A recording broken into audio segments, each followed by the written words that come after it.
এই বাড়িতে কেয়ারটেকার হিসেবে ঢুকছিলাম আমি, আর আজকে এই বাড়ির মালিক আমি। এই যে এই পিছনটায়, ঠিক এই পিছনটায় সারাদিন টুলের উপরে বসে থাকতাম। সময়, সবই সময়। নাও, এটা রাখো। এটা কিন্তু হুটহাট সব জায়গায় বের করা যাবে না, গুলিও খরচ করা যাবে না। মনে রাখতে হবে এটা কিন্তু অবৈধ। প্রতিটা গুলির একটা হিসাব দিতে হবে। না, ক্ষুধা তো লাগছে, খাবার দাবার কই? চলেন ভিতরে চলেন। না, ভিতরে যাব না, আজকে এখানেই খাবো। এখানে বসে কত ভাত খাইছি। যাও নিয়ে আসো।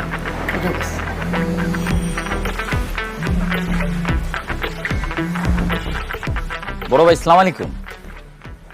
জি বড় ভাই, জি বড় ভাই, বাড়ি আমার দখলে। না না, সব কিছুই কন্ট্রোলে আছে। বড় ভাই, আপনি চাইলে কাল একবার এসে ভিজিট করে যেতে পারেন।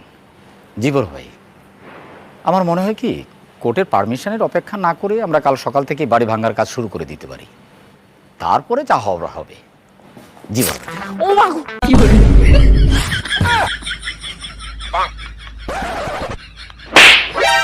ওরে শিমুল্লা, তুই আমার পোস্ট করছস? কালো তো গুলি কর, গুলি কর। জি স্যার, জি sir.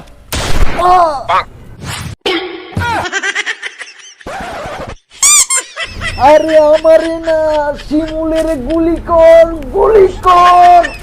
Sorry sir, sorry sir, sorry sir, sorry.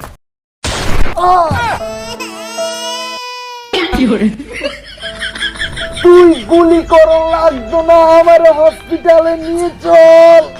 Sorry sir, sorry sir, sorry sir, আরেকবার, আরেকবার।